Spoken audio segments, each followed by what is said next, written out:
ഇത് YouTube studio. ഇത് നമ്മൾ പോയി കഴിഞ്ഞാൽ ഡാഷ്ബോർഡ് പോയി കഴിഞ്ഞാൽ കണ്ടൻറ്റ് പോയി കഴിഞ്ഞാൽ നമ്മൾ ഇട്ട വീഡിയോ എല്ലാം അതിൽ കാണും. ഇതെല്ലാം ഞാൻ ഇട്ട വീഡിയോ ആണ്. ഓക്കെ, അപ്പോൾ ഷോർട്ട് വിയോട് കൊടുത്തു കഴിഞ്ഞാൽ എത്ര ഷോർട്ട് ഇട്ടിട്ടുണ്ടെന്നുള്ള അതിൽ കാണും. ഇതെല്ലാം ഞാൻ ഇട്ട വീഡിയോ ആണ്. അപ്പോൾ ഇതിലിപ്പോൾ നമുക്കിപ്പോൾ നോക്കാം. ഉദാഹരണം പറഞ്ഞു കഴിഞ്ഞാൽ ഇപ്പോൾ ഇത് എഡിറ്റ്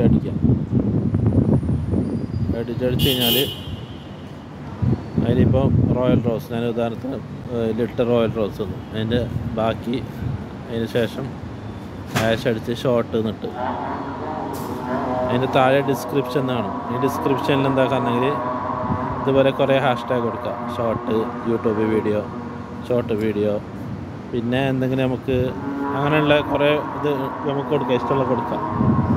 ഏറ്റവും കൂടുതൽ വ്യൂസ് കാണുന്ന ആൾക്കാരുടെ ഇത് നോക്കിയിട്ട് കൊടുത്താൽ മതി. അത് കഴിഞ്ഞാൽ പിന്നെ പബ്ലിക് ഉണ്ടാവും.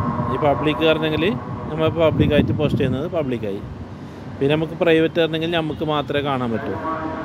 അൺലിസ്റ്റഡ് ആയിരുന്നെങ്കിൽ ഇപ്പോൾ നമ്മൾ തൽക്കാലം ഇപ്പോൾ വീഡിയോ ആക്കി പബ്ലിക് ആക്കിയിട്ടെങ്കിൽ അതിലങ്ങനെ അൺലിസ്റ്റഡ് ആയിട്ട് കാണും.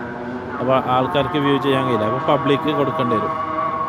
അപ്പോൾ ചില ആൾക്കാർ എന്താക്കാറുണ്ടെങ്കിൽ ആദ്യം അൺലിസ്റ്റഡ് ആക്കിയിട്ട് വെച്ചിട്ട് അതിൻ്റെ എഡിറ്റെല്ലാം കഴിഞ്ഞതിന് ശേഷം പബ്ലിക്ക് ചെയ്യുന്നതാണ്. പിന്നുള്ളത് റിലേറ്റഡ് വീഡിയോ. ഇതിപ്പോൾ നമുക്ക് ഇതിലേതെങ്കിലും ഒരു വീഡിയോ സെലക്ട് ചെയ്യാം. അവർ കുറേ വീഡിയോ ഉണ്ടെങ്കിൽ നമുക്ക് ഏറ്റവും കൂടുതൽ ആരും കണ്ട വീഡിയോ ഉണ്ടെങ്കിൽ അതിലെന്താക്കാം, പബ്ലിക് വീഡിയോയിൽ ഇപ്പോൾ ഉദാഹരണത്തിന് ഇപ്പോൾ 118 ദുബായ് 801 ആൾ കണ്ടു. അതെന്ത് ചെയ്യുക, ക്ലിക്ക് ചെയ്ത് കഴിഞ്ഞാൽ അത് നമ്മളെ ഇതായി റിലേറ്റഡ് വീഡിയോ ആയി. പിന്നെ ലൊക്കേഷൻ അതൊന്നും ചെയ്യണ്ട. പിന്നെ ആൾട്ടർനേറ്റീവ് കണ്ടൻറ്റ് അതൊന്നും ചെയ്യണ്ട. അത്രയേ ഉള്ളൂ. ഇത്ര ആയിക്കഴിഞ്ഞാൽ പിന്നെ ടാഗ് ഉണ്ട്. ടാഗിൽ നമുക്ക് വേണമെങ്കിൽ എന്താക്കുകയാണെങ്കിൽ ഓരോരോ പേര് എഴുതിയിടാം. ആഡ് ടാഗ് കൊടുക്കാം. ആഡ് ടാഗ് കൊടുത്തു കഴിഞ്ഞാൽ ഇപ്പോൾ ഉദാഹരണത്തിന് നമുക്ക് എന്ത് സെർച്ച് ചെയ്യേണ്ടത്, ഞാൻ അന്ന് ഇട്ടതിന് അതേമാതിരി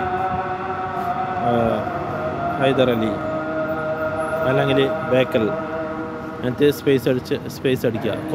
കോമയിട്ട് സ്പേസ് അടിക്കുമ്പോൾ അതിടായിട്ട് വരും. ഉദാഹരണത്തിന് ഇപ്പോൾ ബേക്കൽ കോമ സ്പേസ്, അപ്പോൾ എന്താ ചെയ്യുകയാണെങ്കിൽ ബേക്കൽ വന്നേര്.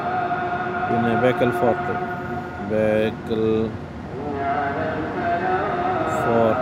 കോമ ഇട്ട് കഴിഞ്ഞാൽ അതങ്ങനെ ഓരോരോ ടാഗായിട്ട് വരും. അത് അങ്ങനെ നമുക്ക് എത്ര ടാഗ് വേണമെങ്കിലും ആഡ് ചെയ്യാം. അപ്പോൾ നമുക്ക് അത്യാവശ്യമുള്ള ടാഗ് എന്താക്കുക അതിൽ ആഡ് ചെയ്തിട്ട് സേവ് അടിച്ച് കഴിഞ്ഞാൽ അത് സേവ് ആയി. നമ്മളെ വീഡിയോ കുറച്ച് ആൾക്കാർ അധികം കാണാൻ വേണ്ടിയിട്ട് നമ്മൾ അങ്ങനെ ചെയ്യുന്നത്.